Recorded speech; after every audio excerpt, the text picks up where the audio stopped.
but I don't know what you're saying. I don't know what you're saying. Sad expression on your face. I don't know, but I don't know what you're saying. I don't know what you're saying. Sad expression on your face. I don't know, but I don't know what you're saying. I don't know what you're saying. Sad expression.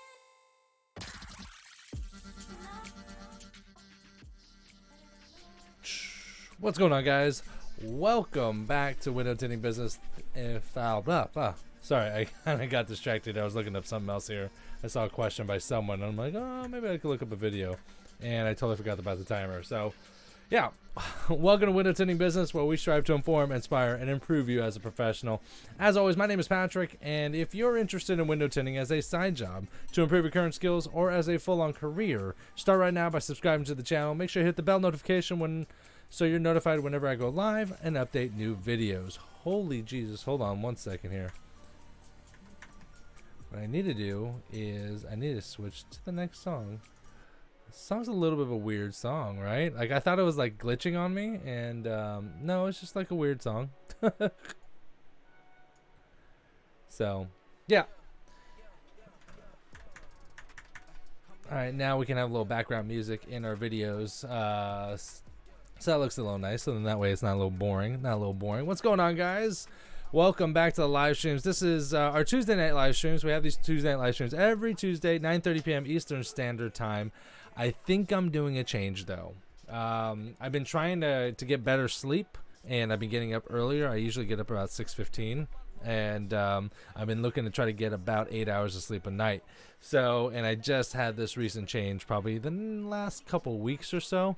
So for me to be able to get some decent sleep, I have to be in bed by around 10 o'clock. So if these live streams start at 9:30, they're usually on for about an hour, and then I'm kind of like, I'm out by 10:30. So I think what I'm going to be doing is I'm going to be switching the live streams over to 9:30 p.m. I mean, not 9:30, 9 o'clock p.m. Sorry. So we're going to be probably just moving it up 30 minutes earlier. That way it can kind of, I'm not losing sleep and literally not losing sleep. So I think that's going to be the only change here. Big shout outs to our live stream sponsors here. Tonight's live stream is sponsored in part by Tint Wiz. If you guys don't know what Tint Wiz, it's the industry's only CRM suite. If you own a business, then you should get Tint Wiz. You can pretty much run your entire business except for payment processing, but you can also, it's also able to be integrated through QuickBooks as well. So it is available at the Apple iStore, the iOS, and then I don't believe it's on Android just yet. But go ahead and check them out, tintwiz.com. You can check them out. You can go work on their desktop on the PC as well, and you do get a 30-day free trial. So check it out, see if you like it. You'll be pleased for sure. Also, this live stream is sponsored in part by Filmslingers.com. Basically a place to get all your tool supplies, window tinting, and tool supplies, from tint kegs to glass aid to dry shrink prep to soak shields, dash towels. They have all the quality premium tools. So again, check them out over at Filmslingers.com. Again, I switched over a little bit where we were just basically doing Q&A now. I was doing like a tutorial video, and then we go and talk about it afterwards. But since I'm live streaming from the shop now on Mondays, then so we just switched it over basically to a basic Q&A here. So big shout out to Alan Olgan here for the $10 super chat. Definitely appreciate that, boss. Appreciate that. Yeah, which reminds me, guys, super chat is activated. If you guys don't know what super chat is, it's a way to donate to the channel. That way you can help support the channel. All proceeds go to help support the channel, of course. Big shout out to WTC for Life as well with the $2 super chat. Don't forget, guys, when you do super chat, you are able to go ahead and write a note as well. Write a little tag. So if you guys did have a question, that's a great way to be able to get your question answered. Usually I answer all of them, but yeah. Tint Pro, what's going on? Welcome to the live stream. Juan P, what's going on? Juan, I was looking for that video. I know I did a removal on a Lexus. I just can't remember what the hell I did with it. So I was looking for it. So trust me, I'll be looking for it. Let's see. What's up, Joe? What's up? What's going on? Anthony J, hey, what's going on? Welcome to the live stream. Welcome, guys. So Juan P asked, Lexus IS250, how to remove the sweeps. I'm going to be looking for that right now here. Hold on. I did have... I'm looking through my library of videos right now and seeing, I swear I had one. I'm just taking a quick look here.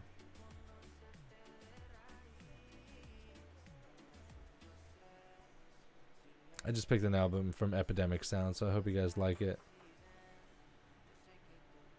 Yeah, I picked up Epidemic Sound because then that way I could just play this music and then still have music in the background, and all is good, baby. All is good. I'm not seeing it.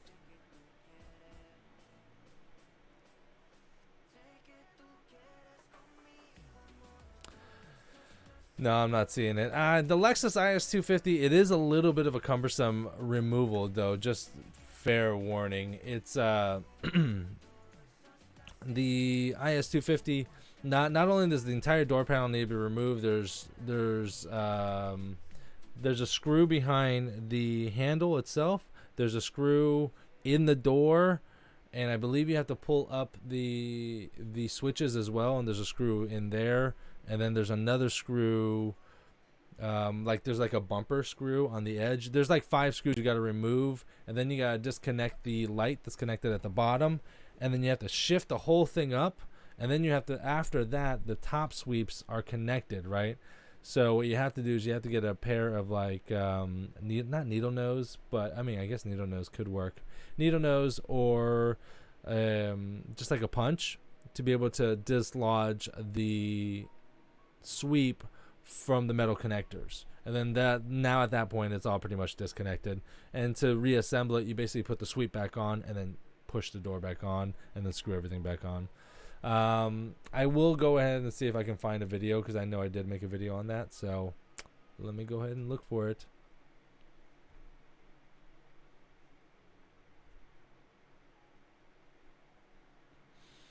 The New asks, hey, question for you. I tried using the yellow turbo and the blue max. I still have junk under the film no matter how many times I squeegee it. Any ideas on why? Are you talking about the side mirrors? Are you talking about, I mean, not side mirrors, side windows? Or are you talking about back window? Here, you got to understand that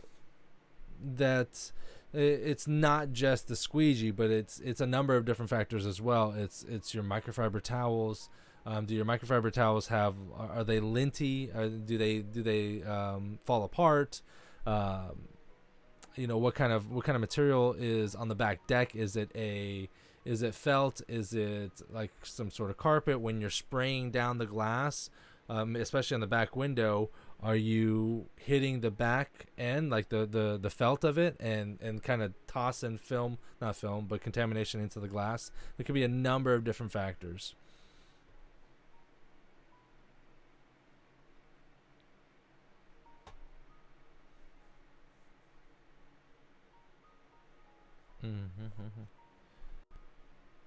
Side window. What I would say, no felt. Okay. Especially the only suggestion I can give you is that you can either use a razor blade or you can use a scrub pad for cleaning. Make sure that you use clean towels. Make sure that your tool pouch is clean. Some people like never clean out their tool pouch, and they got like dust and other crap that accumulates over time. And if you're getting trash on the very bottom portion of it, I'm assuming you're top loading.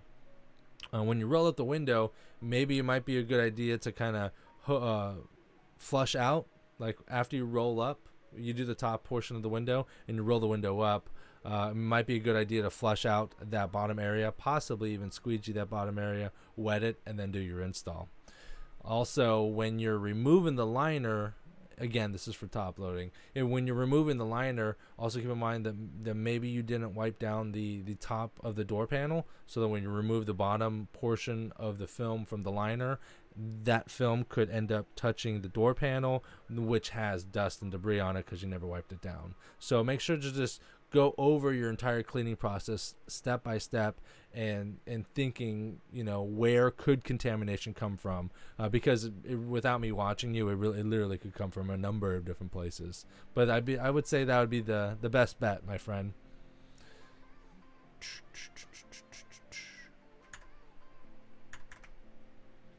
Oh, we got about 20 people in the live stream right now. What's going on, guys? Welcome to the live stream. All right.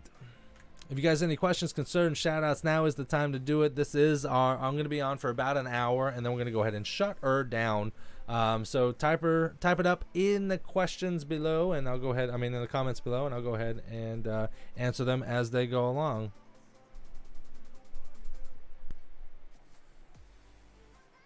Juan P asked, should you bottom load on Lexus IS 250? It depends. I prefer bottom loading over top loading, but I know how to remove panels without destroying cars. If you don't know how to remove panels without destroying cars, I wouldn't suggest doing it. The IS 250 though is a huge pain in the ass if you're not, especially if it has the little tweeter speakers. Then there's like no room to be able to load. So let me see. What up, Mike?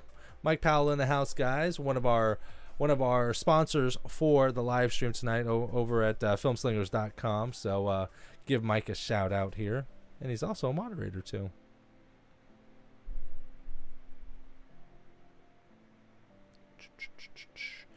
Yeah. Juan, I will try my darndest to get a video together next time I get a Lexus. And it doesn't have to be the IS 250. It could be the IS 350. They're all pretty similar as well. So... but yeah, have you tried SlipX mounting solution? Nope, I don't. No, I typically just use Johnson's baby shampoo and water. It's worked for me. I haven't had any problems. So if it ain't broke, don't fix it, in my opinion.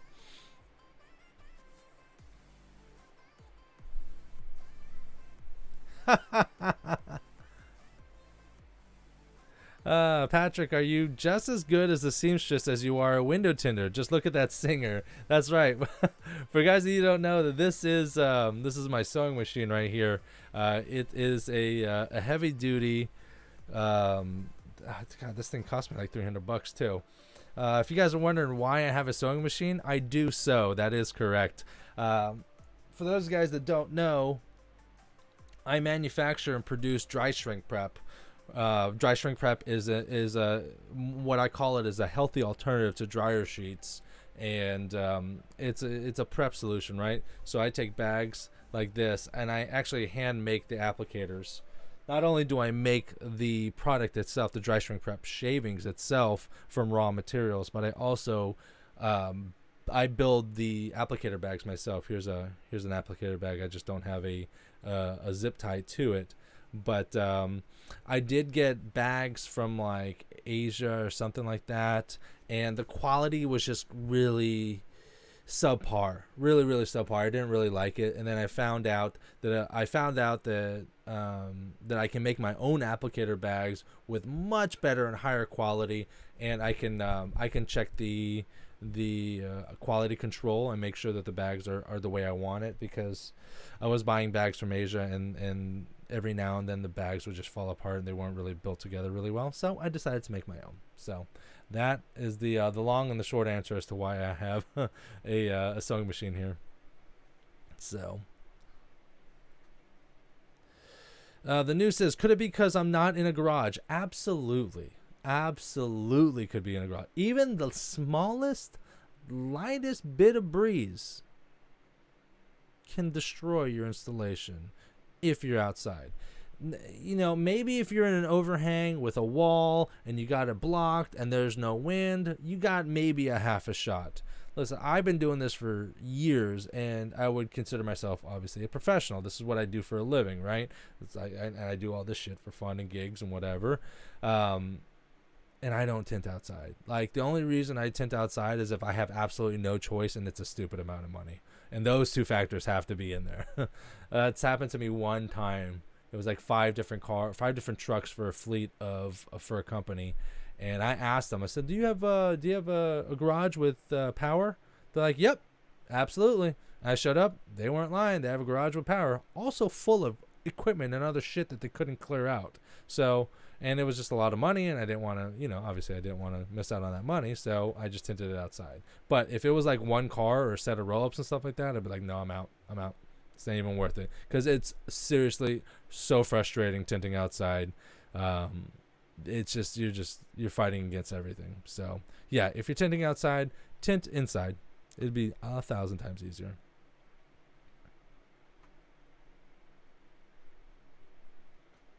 Yeah, just stick to top loading until you get comfortable, and then learn one way. That way you know it, and then learn any other ways that you can. Top load, bottom load, side load.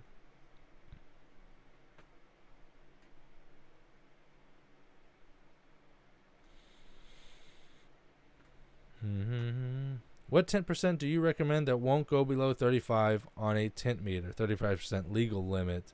Looking to go the darkest I can. I guess that would be 40%. Here's the thing. Your glass itself, your factory glass itself, assuming that it's clear, not like an SUV or a van or anything of that nature, your glass is going to have some sort of VLT, visible light transmission, 70, 80, 90%, very, very light, right? So if I put 35 on that glass and I tint it, I meter it with a tint meter, that meter is not going to read 35%. It's going to read a little lower, probably going to read about 32%. So you have to go a little bit lighter if you're going to be stringent with the tint laws. Like, for example, Alabama, I think the legal limit is 32%. So most people put 35%, and then it's pretty much just, it'll meter out legal. Most places, they'll give you some leeway, a couple points here and there, give or take a couple points, unless you just meet that like one asshole that just wants to give you a ticket, or maybe you're an asshole yourself, and then the cop's like, okay, I'm going to give you a ticket.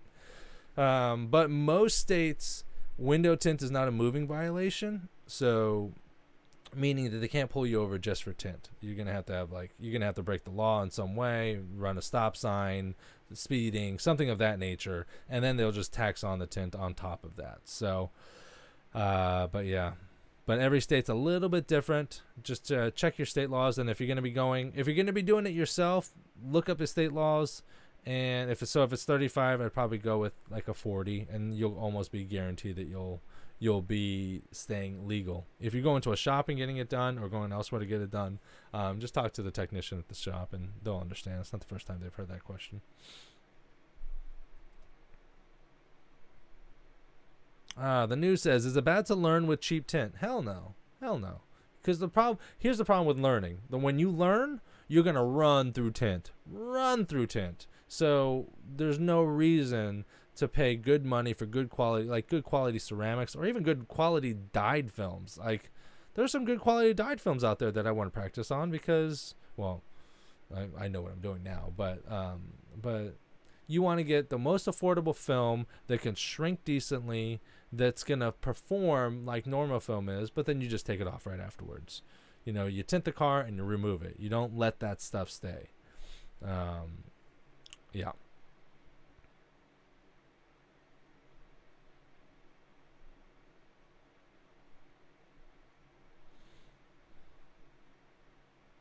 Oh, you got state inspection. Oh, okay. So every year you're gonna have to go and get it inspected. I'm not even gonna try to announce that name. I'm gonna mess it up. Yeah, if you're gonna get it done, if the legal limit's 35, I'd probably say, I'm assuming that you have clear glass, like a sedan or a coupe, then I'd probably stick with the 40%. You should be good to go on that. What happened to my background music?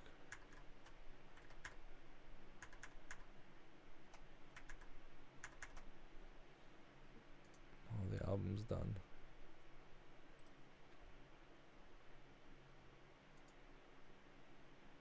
Check out some albums. Hold on.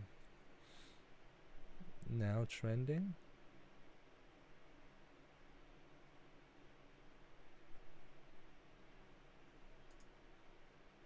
Oh no, I just played this one.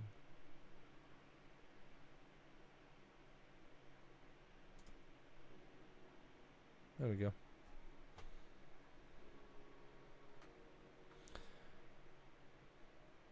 Shinoy Emmanuel says, what's the best way to shrink back glass? Dry shrinking, for sure.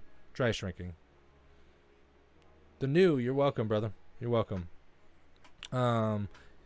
Yeah, Emmanuel, dry shrinking hands down, especially if you're learning. Wet shrinking is not for beginners, for sure. You have to dry shrinking and wet shrinking. Dry shrinking gives a more even distribution of shrink across the entire piece of film versus aggressively shrinking slivers. Like with wet shrinking, you'll aggressively shrink certain portions while other portions don't get shrunk at all, and then it ends up, ghosting and adding as a contributor to film failure. So that's my opinion. It makes sense to me, so I'm gonna run with that. Yep. I should probably switch over. Maybe I switch over to this. Hold on. What do you guys think? Yeah, because all these questions disappear. I should probably leave this up for the rebroadcast because all these questions disappear right there. They disappear after the stream concludes. So some people, I did find out that some people actually leave my live streams up and then just play them in the background and then just listen to them. So that's kind of cool. That's kind of cool. It's always an option that you can do as well. If you guys aren't aware, make sure to check out the live streams that I'm doing from the shops now. Basically, I'm tinting, from beginning to end. I get a car come in. I usually know the year, make, and model, so it kind of gives it a heads up.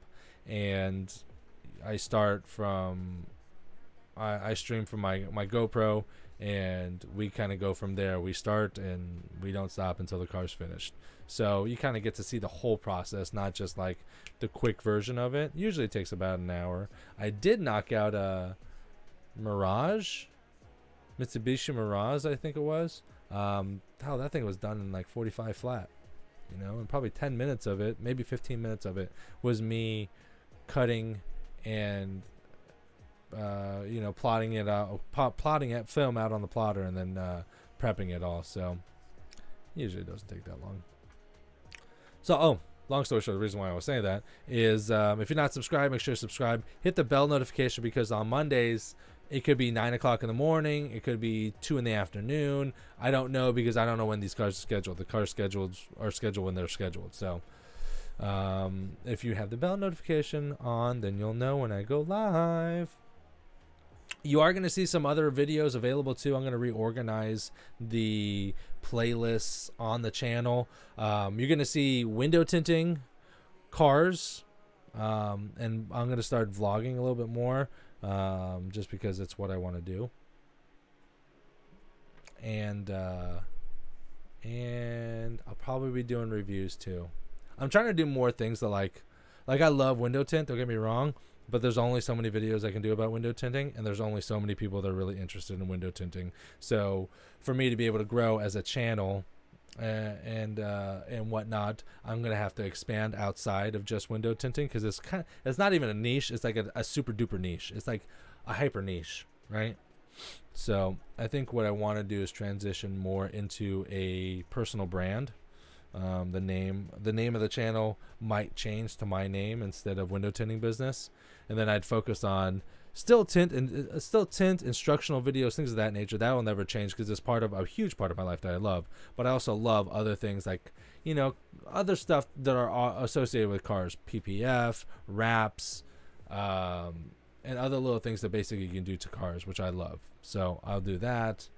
And I love tech, and I have a shit ton of tech. And I know how to shoot videos, so I might as well do review videos because of what I want to do. So,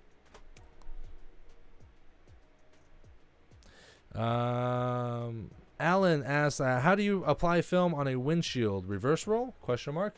Yeah, I don't do a full reverse roll. I do a hybrid of a reverse roll and a Frankenstein. So I like unrolling my reverse roll from left to right. And some people like going from right to left. It really depends on how you learn. The reason why I like going from unrolling from left to right is that I can control. I can hold it with my left hand, and with my dominant hand, I can help control the unrolling of the film. If I tried the other way, it's a little awkward using my non-dominant hand to try to unroll. So what I'll do is I will pull the liner off and get it wet, and on both sides, like I would be doing like a normal reverse roll. So, but I start on the left hand side and I start doing my reverse roll, and then once I get about halfway, I'll pull the liner off, slit it, and hold the reverse roll, and then hold the basically now it's the driver's side film in my arms like a Frankenstein. So basically, I'm gonna Frankenstein the driver's side, lay it in place, and then unroll the passenger side. I found that way and that method results in the cleanest installation for windshields. And again, windshields, they have to be clean because they're they get stared at the hardest, right? And then you have to be clean, especially in front of the driver's side. You can have a little bit of schmutz on the passenger side, but if you have anything in front of the driver, you're smoked. Champagne, lint, it doesn't matter what it is. God forbid you get a gnat in there. I've had that. That's fun. If that's the case, then you basically have to start over. So yeah, the Frankenstein reverse roll hybrid is the best and most efficient way that I've done and seen. So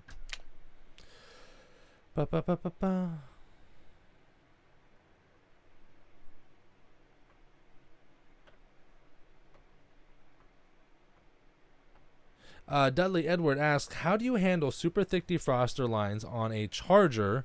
You squeegee the water out and they come right back. Pulling heat on it only makes the glue worse. Absolutely, 100%. So the trick with these, and this is a really good question, right? Because it gets asked a lot and people answer, and there's 1,000 ways to do it, right? Some people say wet sanding. Some people say douse it with alcohol. Some people say get the Elmer's glue out. Some people say leave it out in the sun. Some people say, I don't know. There's people, I've heard 1,000 different ways, and I've heard 1,000 different ways that don't work. They never work. No way works. There's only one way that I have found that works. And this came directly from my good friend Matt over at Tint Stuff. If you guys don't know, Tint Stuff's another window tinting channel. Go ahead and check him out. If you're not subscribed, don't be stupid and subscribe to his channel because it's awesome. Anyways, if you like my content, you'll like his content because we're both window tinters. So, but the trick with those, with the Challengers, with Chargers, with Challengers, with vehicles that have thick defroster lines that end up going peanut on you, they call them peanuts, is you do your cleaning process, and before you install the film on the back glass, you turn the car on, you turn the defrosters on. Now you're gonna have to you're gonna have to make sure your slip is a little bit slipperier, right? Because the defroster's on is gonna make the glass hotter. It's gonna make it tack a little faster. But by turning the defrosters on prior to the installation, it's the trick. It eliminates fingers. When I started doing that, I never had a problem again. Never had a problem again. But you have to turn the defrosters on prior to the installation. If you throw the defrosters on after you install it, it's not going to work. It's got to be before. But you have to have a little bit of more of a slip in your slip solution, and you have to work a little quicker because it's hot. The glass is hot, and it's going to start to tack a lot faster. But that's been the most effective way for me to lay down on thick defrosters. Jesus says, are the tint kegs really worth it? Been using spray bottles. Absolutely. So here's the problem with spray bottles. You ready for this one? Spray bottles, most slip solutions, whether it's Johnson & Johnson, it doesn't matter. Whatever you're putting in there, most of the time will have some sort of buildup. It is what it is. But the problem is the buildup will end up getting in your installations. A bottle for me, spray bottle would only last me about a month because I can't clean the inside of the bottle. Then I switch from the spray bottles to the junior pump, right? It holds a little bit more, 34 ounces or something like that. maybe 40 ounces, I don't know, but I can basically hand pump the shit out of it and then hold it and squeeze it, and I don't have to problem with that is that I can get in there and I can clean it, but I ended up like once a month having to clean the whole thing out, like anything that was inside that had buildup in it. And I would end up spending like 30 minutes a month, 45 minutes a month just cleaning my spray bottle, and I would still get shit in there, right? So a tank is absolutely worth it because you can there's mesh filters in the handles. You can put an inline filter. I've learned that as long as you don't run your tank dry, you don't get the buildup, right? So I'll fill up my tank 2.5 gallons worth of water, sometimes more. Now I think I'm doing it more because I actually have an air compressor in my shop now, like in my area. It was like the other air compressors, the big one is up towards the front of the shop, and I would literally have to carry my tank, and it's like, with my tank plus the water in it, it's probably 35 pounds, which isn't a lot, but I mean, it's just too heavy and too much of an inconvenience.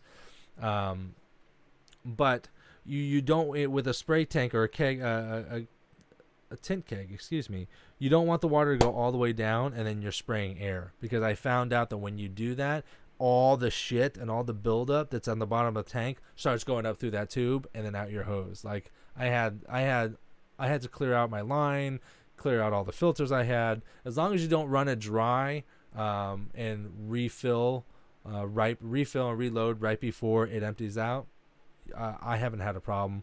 I have a 50 mesh filter. I don't even have an inline filter on my tank. I have a 50 mesh filter in the handle. And that's pretty much it. I rinse that out whenever I refill my tank, and that's pretty much it. Helps me out. Is it worth it? Absolutely, 100%. It's a good investment.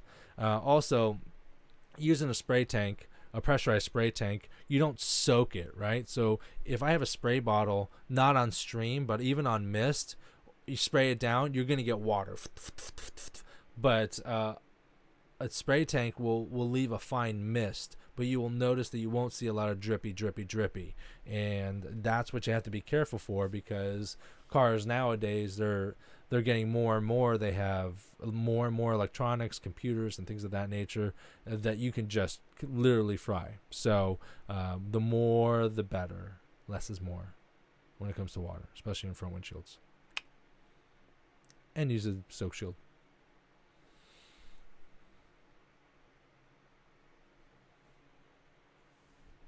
Absolutely. Worth it if you do volume, worth it if you don't do volume. Fuck it. It's all good, baby. It's all good.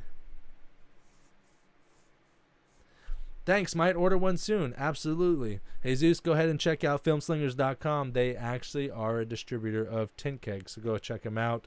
You can go ahead and get your tint keg from there. Filmslingers.com. Again, don't forget to check them out. RM Services. Doesn't matter how you spray the water, like the way or direction, does the film ever crease from Frankenstein it? All right, okay. Does the film ever crease from Frankensteining it? Yes, it did at the very beginning, but with everything, at the very beginning, everyone that starts window tinting is the worst tinter in the world. They crease everything, they fold everything, they can't Frankenstein, they can't reverse roll. You have to learning how to tint is a lot of finesse. You have to be soft-handed, but know when to be aggressive, and it's nothing that can be taught. It's only something that can be learned, right? So I can tell you how to do it, but you're still gonna mess it up. I don't care who you are. You're still gonna mess it up. Some people might have a quicker learning curve than others, but everyone's gonna mess up. The only way you're gonna get better is if you continuously do what you do and work on your process. If you crease if you crease a piece of film, analyze what you did. What did I do? Did I pull it up? Did I do it in a particular way that created that crease? If so, stop doing that way. Teach your body, teach your mind how to do it. Muscle memory. Learn how to do it. Because I straight up manhandle film. In my opinion, I manhandle film. And people that watch me tint, that I bring other tinters into the shop and they tint with me, like if we're doing like a big fleet work job or something like that, and they're like, bro, you like manhandle this film, but it doesn't crease. So you learn the right way first, you do it through repetition, and then the speed will come. Solution: Everyone's a little bit different with solution. I was always a big fan of counting, so I would take. You can't do this with the new Johnson & Johnson baby shampoo bottles because they have the little fucking squirt things now, which is stupid. So I would just open up the old Johnson baby shampoo and squeeze the bottle and count 1001, 1002, 1003. Usually I like to start at I was right around 5, but everyone's a little bit different. What you want to do is you want to be consistent. You want to use the same type of water bottles, spray bottles, whether they're Spray Masters from Home Depot or they're the Zep sprayers from I think Home Depot as well or Lowe's, whatever. Right, so whatever you use and use the same. So use the same amount of water, 24 ounces, 36 ounces. It doesn't matter. Use the same, and then and get a baseline. You know, start off with a 5 count and see if that's too slippery, not slippery enough. You know, if the film's moving around, if you lay the film and it starts to slide down without you touching it, it's probably a little too slippery. And if you're trying to move it in place and it's starting to tack, and you got to kind of like budget so it can release and then it's starting to attack again, that would probably be a good indicator that you don't have enough slip solution. Also factors would involve temperature. You know, are you in a temperature controlled environment? Do you basically have an enclosed garage with AC? If that's the case, you're pretty much going to be consistent year round because the temperature will most likely be the same in that room year round. Me, I don't have a temperature controlled area. It's you know, the weather and the temperature is affected by the weather and the seasons. So like right now in the middle of September, it's about 110 degrees in my shop, so I need a lot more slip solution so it doesn't tack. But the winter time I got to go a little bit more lean. Everywhere. Close the door.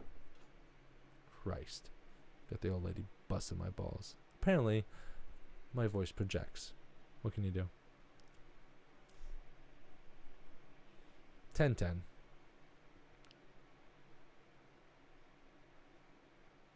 Washington says, I can't reverse roll. I mean, I can't Frankenstein it. For me, it's way easier to reverse roll.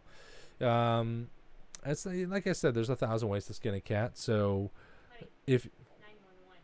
what? I need you. Oh, hold on 1 second, guys. I got parent problems right now. Hold on.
second.